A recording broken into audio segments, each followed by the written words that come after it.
শরীফ ওসমান হাদি, তার রাজনৈতিক বয়স কত? সে কত বছরই বা বাংলাদেশের রাজনীতি করে গেছে? আসলে আমাকে নিয়তি খারাপ ছিল। আমরা রাজনীতি শুরুই তো করছি টাকা ইনকাম করার জন্য।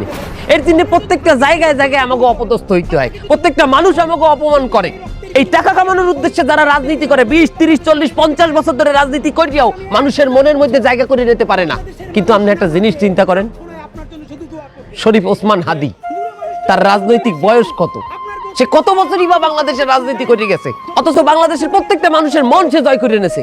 সে কি অনেক বড় দলের একজন রাজনীতিবিদ ছিল, অনেক বড় দলের নেতা ছিল, অনেক কোটি কোটি টাকার সম্পদ ছিল তার, তারপরও সারা বাংলাদেশের মানুষ তারে ভালোবাসে কেন? সে বাংলাদেশের মানুষকে নিয়ে চিন্তা করছে, সে রাজনীতি করছে ইনসাফ কায়েমের রাজনীতি। আমাদের নিয়ত ছিল রাজনীতি করে টাকা ইনকাম করার, আর তার নিয়ত ছিল ইনসাফ কায়েমের জন্য তার যদি শহীদ হইতে হয় সেই শহীদ হওয়ার জন্য সে প্রস্তুত ছিল। আলহামদুলিল্লাহ, আল্লাহ তাকে শহীদ বানাইছে। দুর্বৃত্তের গুলি হাদির মাথায় ঢুকছে, কিন্তু হাদি সারা বাংলাদেশের মানুষের মাথায় ঢুকছে।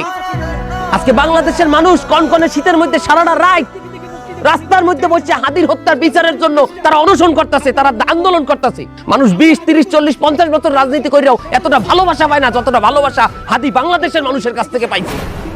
আসলে আমিও চাইছিলাম যে ক্ষমতাটা ব্যবহার করে আমি মাদকের ব্যবসা করব, সারা বাংলাদেশের মাদক সম্রাট হব আমি। আমাকে যদি করতেই হয় আমরা ইনসাফের রাজনীতি করি আসেন, আমরা দেশের মানুষের ভালোবাসার জন্য রাজনীতি করি আসেন, কোনো প্রতিদান ছাড়া রাজনীতি করি আসেন।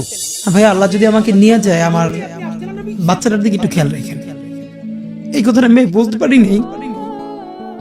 আমি যদি কিছু হইলেও করতে পারি সততার সাথে, আল্লাহ যদি আমার রহম করে, তাহলে আমার ছেলে, আমার পরিবার, আমার ভাই বোন, আমার ইনকিলাব মঞ্চের ভাই বোন গুলো, এগুলো আল্লাহ দেখবে যেভাবে আল্লাহ এখন আমাদেরকে দেখতেছে।